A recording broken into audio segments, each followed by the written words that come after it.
Under a banyan tree lived a 100-year-old snake with one impaired eye. He heard that up in the tree lived an Onvu bird family, so he slowly crept nearby and hid beneath the tree, waiting for the opportunity to eat the 4 young birds. For several days, the old snake watched hissing,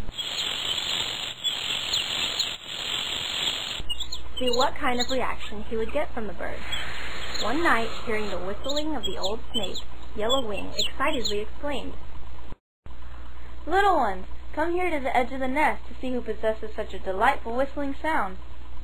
"Yes, it sounds like a horn. It's much better than that. It sounds like a flute." The 4 youngsters climbed to the edge of the nest, stretched out their necks, and looked down. Suddenly, Yellow Wing said to his young siblings,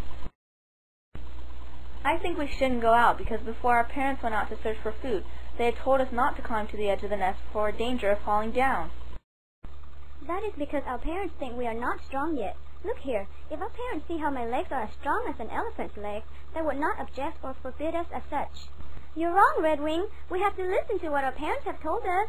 Our parents forbid us from climbing to the edge of the nest because they have already thought this through, and because they love us a lot." Makes sense, makes sense.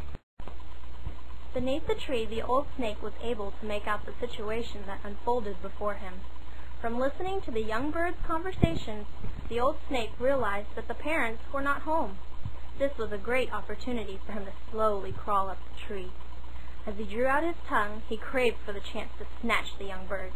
Within seconds, the old snake approached the nest as the 4 youngsters were lying and gazing at the beautiful sky. Whoosh! The old snake leaped towards the youngsters, targeting Brown Wing's tasty head. Fortunately, as the old snake was lusting for a bite of his bait, he didn't notice a sharp thorn in his way. The sharp thorn pierced his body.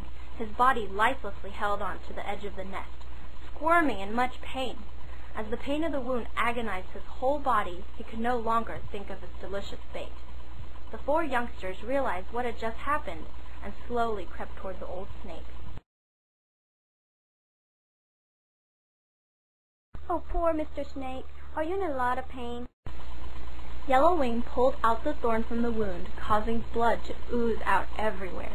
Brown Wing chewed a healing leaf and then smeared the leaf bits over the wound to stop the bleeding. Pink Wing took a ripe peach and put it in the old snake's mouth to help him regain his strength. The 4 youngsters sat around the old snake and took turns blowing into the wound to ease and soothe the pain. The old snake's eyes flustered and fell into a sleep. The parent birds returned from their search for food and were overwhelmingly surprised to see a huge snake lying inside the nest. The 4 youngsters were surrounding it, yet they were not in danger. A few days later, the snake recovered. Draping himself around a tree branch, he sincerely said to the 4 young birds, "Little ones, I love you all very much. For a long time I hate little kids, because each time that I passed them, they would run after me yelling and making a lot of noises. But you are different. You rescue me. I truly love you 4 very much."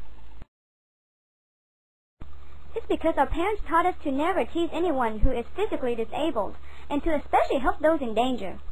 You are such good, pious little one.